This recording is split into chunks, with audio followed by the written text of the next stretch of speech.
Hello and welcome to the news at 6. The news is live on Joy 99.7 and hits 103.9 FM in Accra. In Kumasi on Love 99.5 FM and over 30 affiliates across Ghana's 16 regions, including Shine FM Akachi, Radio Max Takrady and Ridge in Tamale. Get radio, TV and online content on the myjoyonline.com interactive app for Android and iOS devices. This morning, Health Minister unhappy with what he describes as extortion by some service providers under the National Health Insurance Scheme. I pay when I go to Ridge Hospital. I pay when I go to UGMC. I don't even present my health insurance card. The complaints that are coming. So why should we extort from the poor patients? Also, Ministry of Work and Housing partners with National Security to pull down some 785 structures erected on waterways as part of government's preparedness to mitigate flood this year.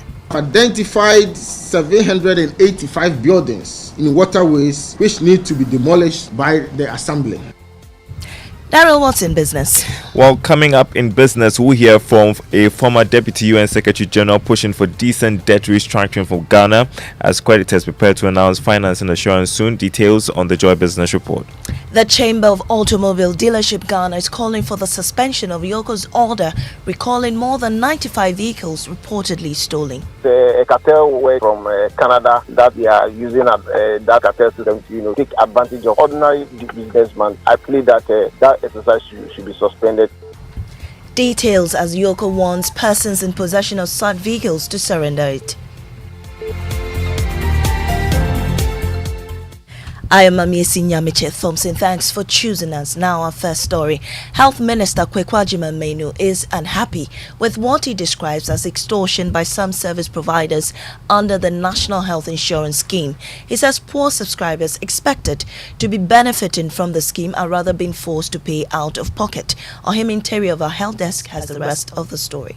According to the Health Minister, some subscribers of the NHIS have lost confidence in the scheme, but assume the NHIS has collapsed.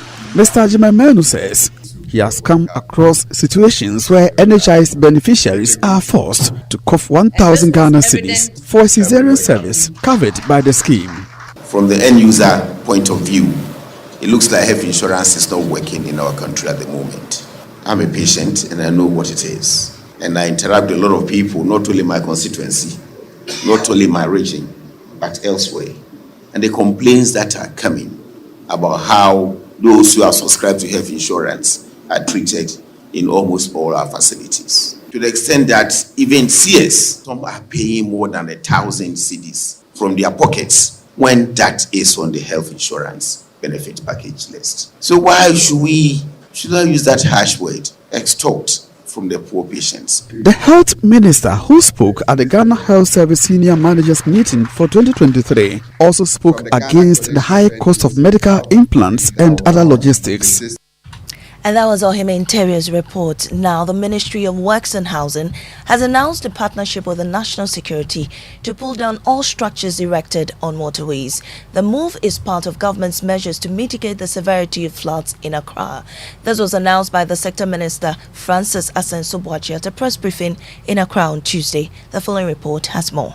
In May last year, President Akufo-Addo directed all MMDAs to ensure developers adhere to building permits and to sanction staff who issue permit to buildings on waterways. MMDAs are also to ensure the strict adherence of developers to the planning laws of our country and sanction staff who have issued permit for structures to be built on waterways to serve as a deterrent to others who seek to engage in such acts. A year down the line, Works and Housing Minister Asenso-Boakye indicates that the unfortunate incident still exists. I was surprised at the rate at which the Peshi Lagoon, wetlands, and its buffer reserves areas are blatantly built filled with construction materials to reclaim land for development. Addressing the media on government preparedness to address the challenge, Mr. Asenso-Boakye noted the ministry, together with national security, is ready to demolish such structures. Identified 785 buildings in waterways which need to be demolished by the Assembly. The ministry will bring the matter to the attention of the Ministry of National Security,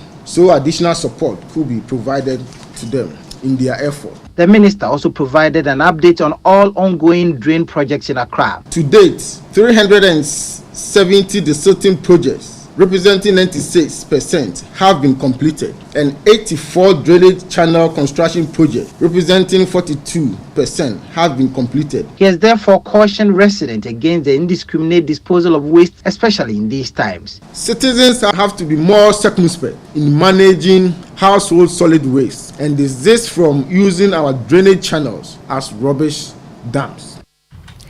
The strike by the University of Cape Coast branch of the Senior Staff Association is beginning to bite hard as all offices remain closed on campus. The senior staff declared an indefinite strike on Friday over what it describes as ill practices meted out to its members by the university's management. The group is asking for the promotion of senior staff, appointment to senior membership, career progression, payment of negotiated allowances, among others. Chairman of the Senior Staff Association, Sandy Kumi Sinatra, says the NLC has summoned them and the university's management this morning in an attempt to resolve the impasse. There is no clear progressional path. So for that reason, we have people who have stayed on to their current position for over 10 years. And this, I mean, the labor laws doesn't subscribe to this, because once you are working, there should be a time that you need to be promoted on the job. And for this reason, we think the University of Cape Coast is not being fair to our members. Okay. We expect that, as I said, the issues are straightforward. So we believe that the arbiter will be fair and ruled on the issues. Meanwhile, the national leadership of the association says it will not hesitate to declare a strike in solidarity with its colleagues at the University of Cape Coast if their grievances are not addressed.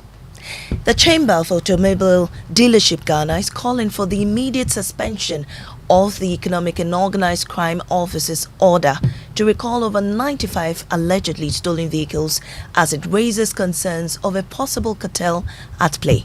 This follows Yoko's warning to individuals in possession of such vehicles to surrender them, heightening fears of a crackdown on illicit activities in the automobile industry. But the Chamber of Automobile Dealership Ghana are fighting off claims the vehicles were stolen. They want the order suspended to make way for further consultation. It's a cartel work from Canada that they are using that cartel system to, take advantage of ordinary businessmen to, take their money from them. So I believe that that exercise should be suspended. There were a lot of people that were consulted, but CADEC in particular was not consulted. The police says it will not take any action against the Agric Minister Brian Achampong and former President John Mahama after the NDC and the NPP both filed petitions. The NDC had accused Mr. Achampong of making incendiary comments with the potential to destabilize the country. The NPP also accused John Mahama of inciting violence when he claimed that the 2024 elections will be a do or die. But after reviewing the petitions, the police had decided to take no action. National organizer of the NPP, Henry Nanabuachi, was part of a high-level meeting with the IGP and says the police's decision was based on legal considerations. So they started from former President John Dramani Mahama. They said that they did their checks, everything, they passed it through their system, it went to their theater, and then they thought that it did not meet the threshold for them to label the conduct as an offensive or a criminal conduct. And then they came to Honorable Brian Achampong, and again, they said that yes, Honorable Brian Achampong did run. In fact, what they said was that Honorable Brian Achampong's comment did not meet the threshold. But the NDC disagrees. Mustafa Gbande is Deputy General Secretary. Don't constitute yourself into a palace and calling for stakeholder engagement. That is not the work of the police. A man who is estranged and making threatening comments, that man should be curtailed from threatening his comments. That is when the police comes in to stop him, to invite him, and to caution him. Then investigation continues. You would have seen doing your work. Now, musician EL says he had to take time off the music scene because he was bored. But guess what? He's back again, and this task today released the song Chop Life. Listen. Hotter than an Eskimo in Mexico. The flow come easy Yeah, I just was very bored, you know. Yeah, doesn't like doing the same thing over and over and over again. What interests me is who I am today. Brand new track is called Chop Life. It's my first single of 2023. And it's just a feel-good song, man. It's just good vibes, good energy, funny lyrics. It's a danceable track. And like I always say, Africans, we love to dance. So I thought, why not begin off start of the year, my first single with a bang, man. So it's got really, really good, energetic, feel good, positive vibes with it.